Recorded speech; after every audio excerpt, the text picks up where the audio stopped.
تندوری مرغ کی کہانی۔ ہندوستان میں تندور کی موجودگی 3000 سال قبل مسیح پائی جاتی ہے۔ گو کہ یہ بھی کہا جاتا ہے کہ تندور وسطی ایشیا، ایران یا افغانستان کی ایجاد ہے، لیکن موہنجو داڑو میں کھدائی کے دوران پائے جانے والے چھوٹے مٹی کے چولہے، جو عصر حاضر کے تندور سے بہت مشابہت رکھتے ہیں، اس بات کی تصدیق کرتے ہیں کہ ہندوستان میں تندور زمانہ ماقبل سے موجود تھا۔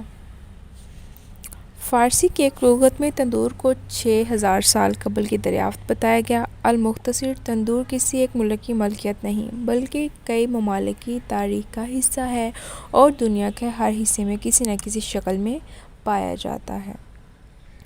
کشمیر کے روایتی اوزان کی بات کہاں، برکھا بہار آئی، رس کی پھوہار لائی۔ تندور میں کھانا پکانا ایک اچھوتا تجربہ ہے۔ تندور میں پکی روٹیوں اور کباب کا اپنا الگ ہی مزہ ہے۔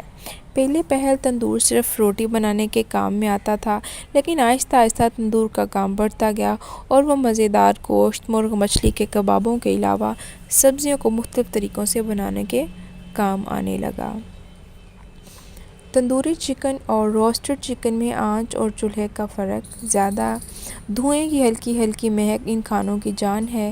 ان میں پکائے جانے والے کھانوں کی اوپری سطح سرخ اور کراری ہوتی ہے، لیکن اندرونی حصہ خوب نرم اور ملائم ہوتا ہے۔ اس کے علاوہ ان پر لگے مصالحوں کی ہلکی مہک اشتہا انگیز ہوتی ہے۔ کہتے ہیں کہ مغل بادشاہ جہانگیر اپنا تندور ساتھ لے کر چلتا تھا، یعنی اس زمانے میں بھی پورٹیبل تندور موجود تھے۔ مغل بادشاہوں کے شکار کردہ جانور زمین زد تندور میں پکائے جاتے تھے۔ وقت کے زمین دوز تندور بمشکل راجستھان کے گاؤں میں اتفاقاً نظر آ جاتے ہیں، ورنہ مٹی کے بنے تندور اب ہر جگہ مروج ہیں، جبکہ عصر حاضر میں جدید قسم کی بجلی اور گیس کے تندور بھی کافی مقبول ہیں۔ ہندوستان میں دہلی سلطنت کے عہد حکومت میں امیر خسرو تندور میں بنی روٹی نان تندوری کا ذکر کرتے ہیں، جبکہ آئین اکبری میں بھی تندور کا ذکر ملتا ہے۔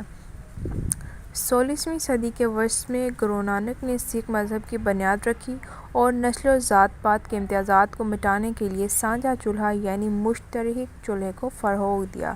سانجھا چولہا ہر مرحلے میں ہوا کرتا، جہاں لوگ جمع ہو کر اپنی روٹیاں بناتے تھے اور آپس کا میل جول بڑھاتے تھے۔ دراصل سانجھا چولہا اتحاد کا پیغام تھا۔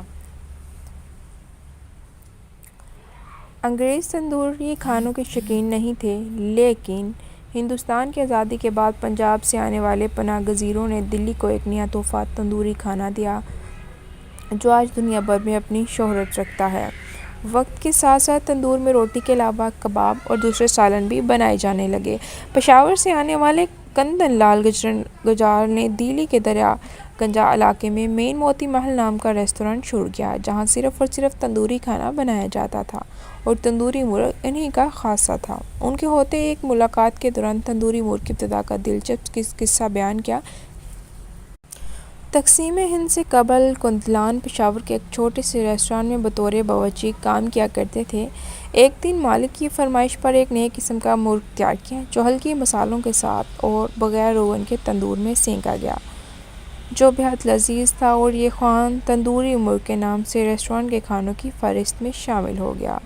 تقسیم ہند کے بعد کندلال اہل و عیال کے ساتھ دہلی آ گئے اور کچھ دن پناہ گزین کیمپ میں گزارنے کے بعد دریا گنج علاقے میں انہوں نے ایک چھوٹی سی جگہ حاصل کرنے میں کامیاب ہوئے، جہاں انہوں نے موتی نامی محل ریستوران کھولا اور اس طرح دلی میں تندوری کھانوں کی بنیاد پڑی۔ چند ہی روز میں موتی محل کے تندوری مرغ نے وہ شہرت حاصل کی کہ ہر خاص و عام موتی محل کا شیدائی ہو گیا۔ جواہر لال نہرو شاید 3G،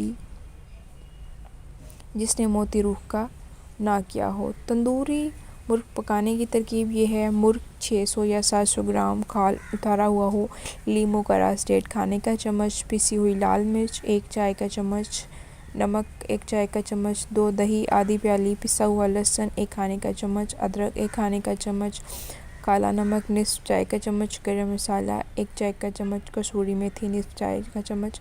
مرغ کو خوب اچھی طرح دھو کر ایک صاف کپڑے سے پونچھ لیں۔ تیز نوکدار چھری سے مرغ کے سینے اور ران پر کو چوکے دیں۔ پہلے 1 نمبر کے مسالوں کو ملا کر اچھی طرح مرغ پر مل دیں۔ پھر 1 گھنٹے بعد 2 نمبر کے مسالوں کو ملا کر مرغ پر اچھی طرح لیپ دیں۔ مرغ کو ان مسالوں میں 3 گھنٹے تک پڑا رہنے دیں تاکہ مسالے ان میں بخوبی جذب ہو جائیں۔ اب مرغ کو لمبی سیخ میں لگائیں اور 5 سے 6 منٹ تک تندور میں سینکیں۔ تندور بہت گرم نہ ہو بہت ٹھنڈا ہو، آنچ درمیانی ہونی چاہیے۔ سینکتے ہوئے مرغ پر تیل لگاتے جائیں ورنہ مرغ خشک رہ جائے گا۔ مرغ تیار ہے تو سردی میں لذیذ تندوری مرغ کے مزے لیں۔